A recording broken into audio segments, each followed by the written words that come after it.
Hello students, जय गुरु। इस video lecture के माध्यम से हम लोग चैप्टर 2 प्रिंसिपल्स ऑफ मैनेजमेंट प्रबंध के सिद्धांत के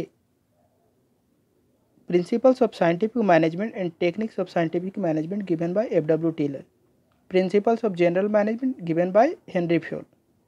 प्रिंसिपल्स ऑफ साइंटिफिक मैनेजमेंट हम लोगों ने पिछले वीडियो में कर लिया और इस वीडियो में टेक्निक्स ऑफ साइंटिफिक मैनेजमेंट हम लोग देखेंगे। और टेक्निक्स ऑफ साइंटिफिक मैनेजमेंट के भी दो techniques, functional and standardisation and simplification of work, वो भी पिछले वीडियो में कर चुके हैं। अब इस वीडियो लेक्चर के माध्यम से हम लोग work study, differential piecewise system and mental revolution, जिन्होंने functional foremanship and standardisation and simplification of work नहीं किए हैं, वो ज़रूर से वीडियो लेक्चर 3 चैप्टर 2 का देखें। तो आइए हम लोग शुरू करते हैं। तीसरा, वर्क स्टडी, कार्य अध्ययन। उसमें सबसे पहला नंबर है फैटिग स्टडी, जिसको बोला जाता है थकान अध्ययन। Fatigue study involves analysing time by which workers tend to feel fatigued and need some rest. कहने का मतलब शारीरिक, फिजिकल अथवा मानसिक, मेंटल थकान का कर्मचारी के स्वास्थ्य और कार्यकुशलता, एफिशिएंसी पर प्रतिकूल प्रभाव पड़ता है। थकान अध्ययन, फैटिग स्टडी से यह निर्धारित किया जाता है कि कर्मचारियों को कितने अंतराल के बाद कितना आराम करने का समय दिया जाना चाहिए। समय समय पर आराम मिलने पर व्यक्ति फिर से पूरी तरह से क्षमता से कार्य कर सकता है। इससे कर्मचारियों में थकान कम करने में सहायता मिलती है। थकान सामान्यतः देखा जाए तो बिना आराम किए घंटों काम करने, बार बार वही कार्य करने, अत्यधिक विशिष्टीकरण, स्पेशलाइजेशन, काम करने की खराब दशाओं एवं उच्च अधिकारी से अच्छे संबंध ना होने के कारण होती है। थकान का कारण, जैसा हम सोच रहे हैं वैसा काम नहीं हो रहा है, ठीक है, या बार बार वही काम कर रहे हैं, सेम काम रिपीट हम लोग कर रहे हैं, ठीक है, या आराम नहीं कर रहे हैं, जिसके कारण से भी होता है थकान। तो थकान अध्ययन का उद्देश्य श्रमिकों की कार्यकुशलता को बनाए रखना, कि कितने समय के बाद उस पर्टिकुलर एम्प्लॉय को रेस्ट दिया जाए, ठीक है, इसीलिए ब्रेक दिया जाता है। जैसा स्कूल में भी देखने को मिलता है, 2 पीरियड होने के बाद एक स्मॉल ब्रेक, फिर उसके बाद आफ्टर 4 पीरियड फिर लंच होता है, ठीक है। तो कारण क्या है कि बच्चों में फिर से वो एफिशिएंसी आ जाए, ठीक है, ताकि वो अपना पूरी तरह से पढ़ाई में कंट्रीब्यूशन दे पाए। उसी तरह से एम्प्लॉई के लिए भी उसको कितने देर में ब्रेक दिया जाए, इसके बारे में हम लोग फैटिग स्टडी करते हैं। अब बात करते हैं number 2, motion study. Motion study involves analysing various movements involved in performing an activity so as to minimize the moments। कहने का मतलब है गति अध्ययन, मोशन स्टडी वह टेक्निक है जिसमें कार्य को पूरा करने के लिए एक व्यक्ति के शरीर एवं अंगों की आवश्यक हरकतों का मतलब डीपली हम लोग क्या करते हैं, ऑब्जर्वेशन करते हैं। यह अनावश्यक हरकतों को समाप्त करने के लिए और एक विशेष कार्य को करने के सर्वश्रेष्ठ तरीके का पता लगाने के लिए एक ऑपरेटर अथवा एक मशीन की गतिविधियों का अध्ययन है। गति का अध्ययन करते समय यह जानने का प्रयत्न किया जाता है कि आवश्यक सामंजस्य लाने के लिए क्या कार्य के कुछ अंशों को हटाया या जोड़ा जाए। जैसे यदि एक श्रमिक मोटर मैकेनिक के रूप में कार्य कर रहा है कहीं, तो गति अध्ययन के अंतर्गत, मोशन स्टडी के अंतर्गत यह देखा जाएगा कि क्या वह अपने शरीर के विभिन्न अंगों का किस प्रकार से यूज कर रहा है, वह औजारों को, इक्विपमेंट को कितनी बार उठाता है, वापस रखता है, तथा कितनी मुद्राएं करता है, कितना मूवमेंट्स वो कर रहा है। ऐसा हो सकता है कि मैकेनिक औजारों को एक स्थान से बार बार लेकर तथा वापस रखने में अपनी ऊर्जा व्यर्थ कर रहा हो। वह सभी आवश्यक औजारों अपने पास रखकर अनावश्यक मुद्राओं को समाप्त कर सकता है। जैसे आप कभी बाइक, साइकिल etc बनवाने के लिए जाते हैं तो देखते हैं कि एक पर्टिकुलर मैकेनिक है, वो बार बार जा रहा है अपने शॉप पे, ठीक है, वो फिर लेकर आ रहा है अपना जो भी औजार है, ठीक है, जिससे वो गाड़ी बनेगा, ठीक है। तो और कहीं जाते हैं तो देखते हैं कि गाड़ी वहीं रहेगा, ठीक है, गाड़ी जहाँ हम लोग रखते हैं और उसके बगल में ही सारा उसका इक्विपमेंट है, वो बैठा है, हैंड को अपना मूव कर रहा, जो उनको चाहिए वो ले रहा, वो तुरंत बनाना शुरू कर रहा, मतलब मूवमेंट कम हुआ ना। तो ये देखना एक फैक्ट्री में कि अनावश्यक मूवमेंट तो कर्मचारियों का नहीं हो रहा, अगर अनावश्यक मूवमेंट हो रहा है तो उसका ऑब्जर्वेशन हम लोग करते हैं और उसको अवॉइड करने का प्रयास करते हैं ताकि एम्प्लॉय के एफिशिएंसी में वृद्धि हो, टाइम सेव हो। इसीलिए एफडब्ल्यू टेलर ने मोशन स्टडी की बात कही है।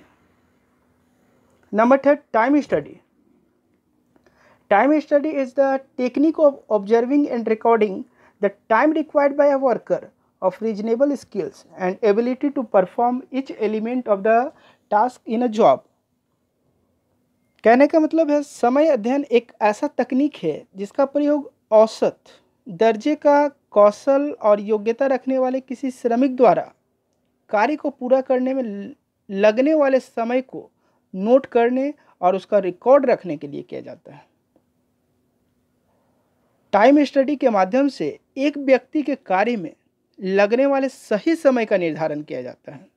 इसके लिए टेलर ने स्टॉपवॉच का प्रयोग किया। समय अध्ययन एक विशेष कार्य को करने के लिए आवश्यक प्रमापित समय निश्चित करने में सहायता करता है।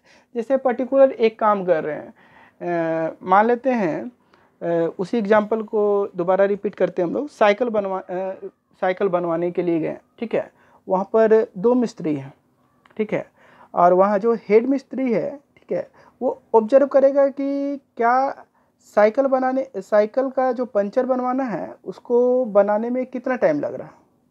First observation, then second observation.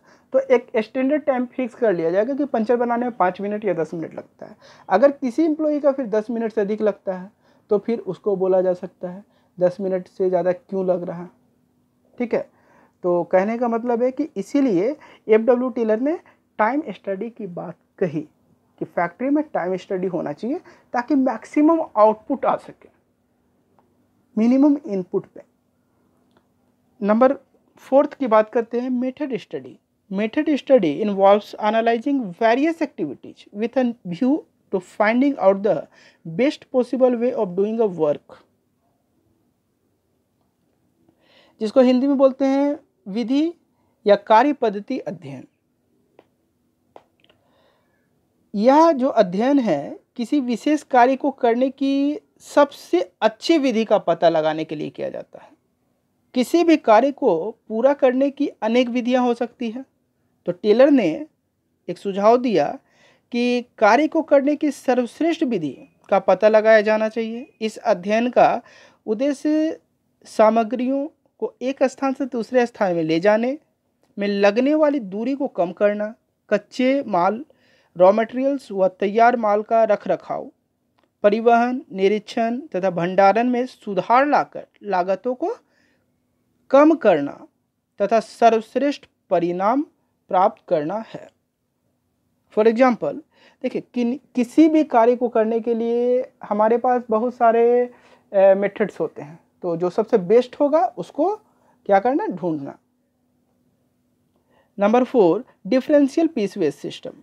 Differential piece-wage system is a system of wage payment in which a worker who achieves or exceeds production target gets higher wage per piece while a worker who does not achieve this target gets lower wage rate per piece। बात करते हैं, इसको हिंदी में बोला जाता है विभेदात्मक इकाई दर प्रणाली। इस योजना का सुझाव टेलर ने अधिक कार्यकुशल कर्मचारियों को आकर्षित करने के लिए दिया था, मतलब जो ज़्यादा एफिशिएंट होंगे उसको अट्रैक्ट करने के लिए। इस योजना के अंतर्गत मजदूरी की 2 यूनिट रेट हैं, तो पहला एक निचली, एक दूसरी ऊंची दर। तो कार्यकुशलता का प्रमाण एक दिन में उत्पादित इकाइयों की संख्या अथवा प्रमापित समय के अनुसार निर्धारित किया जाता है। जो कर्मचारी प्रमापित समय में प्रमापित उत्पादन से अधिक उत्पादन करता है उसे ऊंची इकाई दर से मजदूरी दी जाती है। दूसरी ओर यदि एक श्रमिक प्रमाप से कम उत्पादन करता है तो उसे निचली दर से मजदूरी दी जाती है। कहने का मतलब है सिंपल कि एक स्टैंडर्ड फिक्स कर दिया गया कि पर डे पेन प्रोडक्शन करने वाली कंपनी को पेन प्रोडक्शन करना है 1000 यूनिट। अगर 1000 तक करते हैं तो उनको सैलरी दिया जाएगा, और अगर 1000 से अधिक करते हैं तो उनको एक्स्ट्रा इंसेंटिव दिया जाएगा, और अगर 1000 से कम करते हैं तो मे बी उनका सैलरी काट लिया जाएगा। ठीक है, क्योंकि हम लोगों ने ऑलरेडी टाइम स्टडी करके ये पता कर चुके हैं कि 8 घंटे या 6 घंटे वर्किंग आवर में इतने पेन का प्रोडक्शन हो सकता है। तो 1000 यूनिट हम लोग क्या स्टैंडर्ड मान लिए ना, तो 1000 यूनिट अगर हो गया तो सही है, सैलरी मिलेगा पूरा का पूरा। अगर अधिक करता है तो इंसेंटिव मिलेगा, कम करता है तो उसको हो सकता है दंड भी मिले या सैलरी ही काट लिया जाए। मतलब जो डिपेंड करता है वो कंपनी के ऊपर, ठीक है, वो फैक्ट्री के ऊपर वो क्या डिसाइड करती है। इसी को डिफरेंशियल पीस वेज सिस्टम कहा जाता है, जो एफडब्ल्यू टेलर के द्वारा दिया गया था। अब बात करते हैं number 5, mental revolution. Mental revolution is a complete change in mindset of owner, managers and workers resulting in understanding of the needs of each other. वैज्ञानिक प्रबंध के सिद्धांतों के पीछे मुख्य विचार श्रमिकों और प्रबंधकों की एक दूसरे के प्रति मानसिक सोच अथवा दृष्टिकोण को परिवर्तित करना है। तो टेलर ने मेंटल रिवॉल्यूशन को मानसिक क्रांति कहा हिंदी टर्म में, और इंग्लिश टर्म में मेंटल रिवॉल्यूशन। एम्प्लॉई और मैनेजर के पॉइंट ऑफ व्यू से क्रांतिकारी परिवर्तन लाए बिना वैज्ञानिक प्रबंध को लागू करना संभव नहीं है। टेलर ने प्रबंधकों और श्रमिकों दोनों को एक दूसरे के साथ सहयोग करने की सलाह दी है ताकि कार्य से अधिकतम परिणाम प्राप्त किया जा सके।